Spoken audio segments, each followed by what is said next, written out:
Shabbat Shalom. No.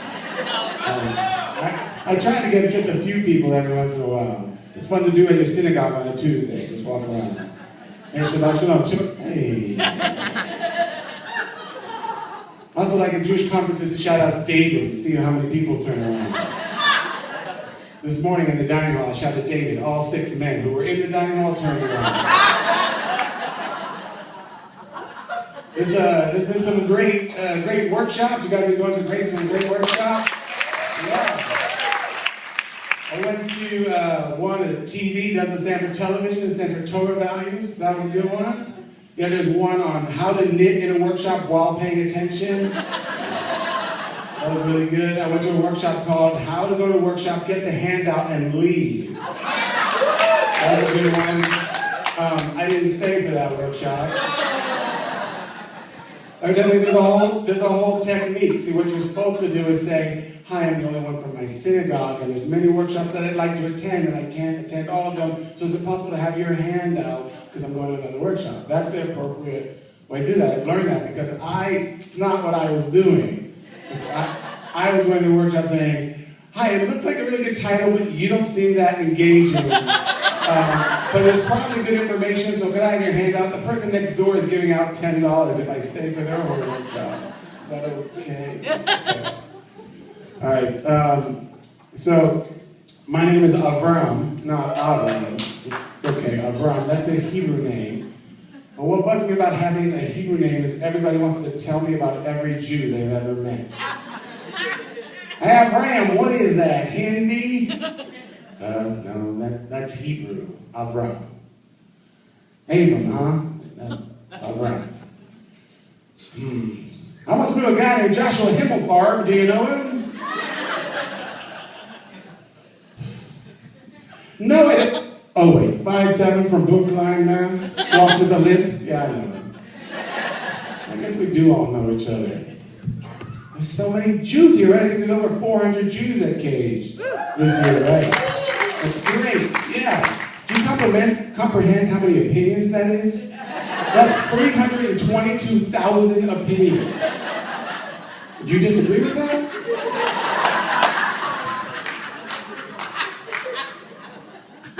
There's a lot of laws in Judaism, right? There's a lot of halachot, or halacha for the klezmer guy. There's a lot of laws. There's one about not gossiping. Have you heard this one? That you're not supposed to gossip. In Hebrew, lashon hara. And if you gossip, it's like killing a soul. You take 1/60th of their life. It's an awful thing. So you're not supposed to gossip. So like, hey, did you hear that Sam Glazer is really 93, but he sleeps in an oxygen tank? That's how he looks so young. So you're not allowed to do that. Let's talk about Sam Glazer behind his back. But there's a special section of the Talmud.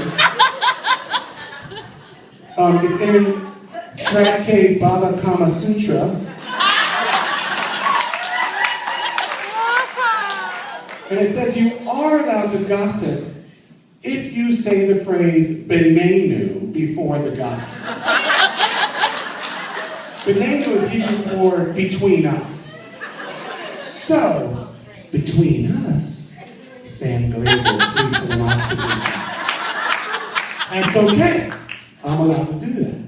No 1/60th of death for me. No static electricity chair for me.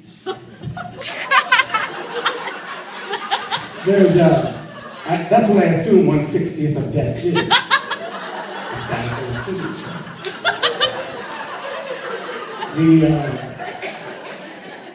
There's something called a Shabbat elevator. Have you heard about this? This is strange, right? You're not allowed to use electricity on Shabbat. And so this is an elevator that stops at every single floor. Even if it's one of those like Japanese or Hong Kong, Shanghai hotels with like 300 floors, it stops at every single floor. I didn't know that because when I first heard Shabbat elevator, I thought maybe when you got into the elevator, it's like dee dee dee dee dee dee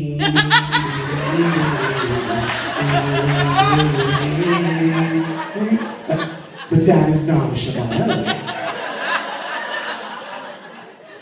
So what happens is if you happen to be, let's say on the first floor of the hotel, the lobby, let's say you're pushing your stroller, let's say, and maybe you have a baby in one arm and your conference bag on the other arm, and you happen to back into a closet that happens to have its doors closed automatically, not for your sake, it just happens to be happening, and it happens to stop on the 32nd floor where you happen to be having your room there, then it's okay. It's okay. The Shabbat elevator. I recently learned about Shabbat toilets too. Do you know about those? I'm not even going to go into it. It's weird that Jews have wimpy names. You know? Like we're less than 2% of the population. We have GI problems. Why do we have to give ourselves wimpy names as well? And non-Jews, they have strong names, like Frank the Tank. That's a good name. Jews have Moishi, Moishele, Moishi. Non-Jews have names like Christopher. You know, there's a guy you can trust, Christopher. Jews have names like Yoshi. Isn't that a Pokemon?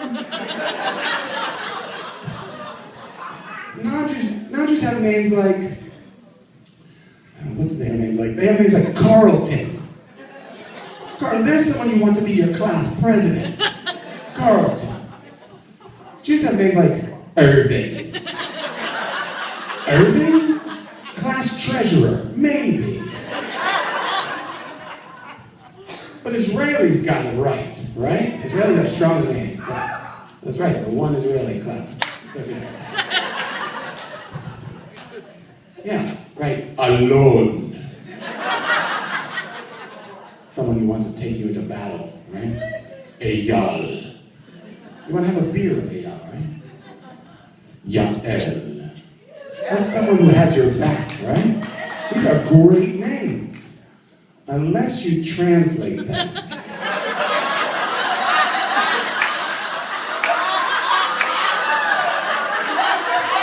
Right?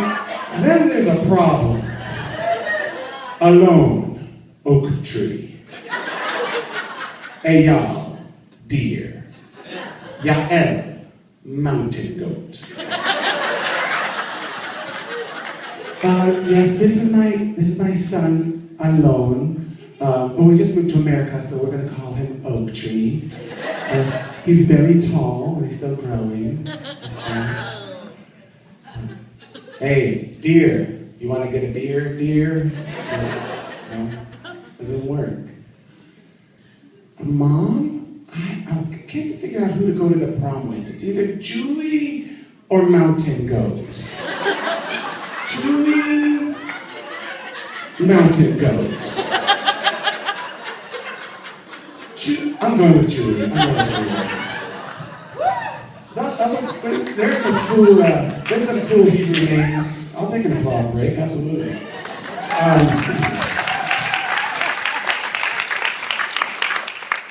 The Israelis also have some cool names because they do animals as names, right? Like Zel, that means wolf. Or dove, that means bear. Or Aryeh, lion. Those are good names, but I wonder why they stopped there. Why not the whole animal kingdom? So you've never met a chatul, have you? That means cat. Have you seen chatul? Oh yeah, he's playing out back with Achbar. They're running around in circles. Like a mouse.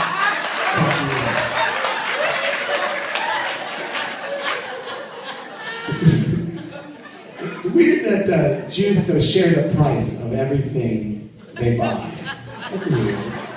Whether they got a good deal on it, they share the price, or if they paid full price for it, they share the price. That's a really nice sofa. How much did you pay for that? Crate and Barrel, $1,200. Floor model? No, full price. No, full price? Full price. Dude, nice television. Where'd you get that? Costco, 300-inch LED, originally $2,000. I paid $125. It was a scratch and dent. I had a $400 coupon off, and I was walking out, I tripped, and they felt bad for me and gave me an extra discount. You should do it. You should do it. You should do it. How many of you have 30 or more Bed Bath & Beyond coupons in your car?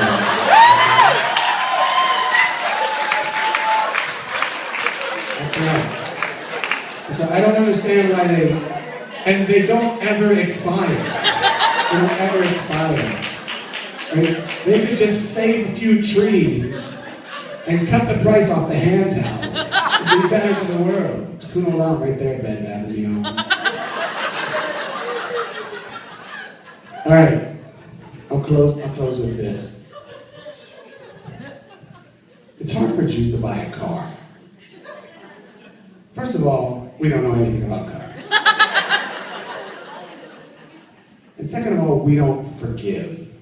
We don't forgive. We never forget. We never forget, right? Never forget.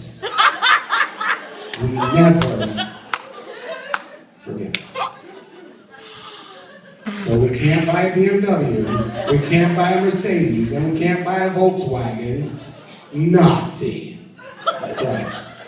You can't buy a Honda or Toyota. The Japanese fought on the same side as the Germans. Nazi. You can't buy a Volvo or a Saab because they remained neutral during the war, and remaining neutral is as good as saying yes. Nazi.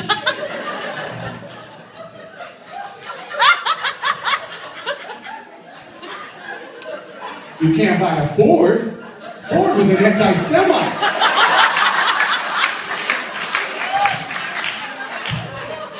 Nazi.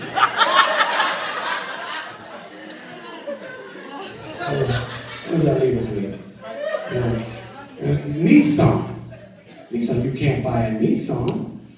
Because we all know during the month of Passover, Nissan, when we celebrate the holiday of Passover, and Pharaoh was the original Nazi. What is that? That leaves us with the Chrysler. But Jews don't believe in Christ. Hey, my name's Avram.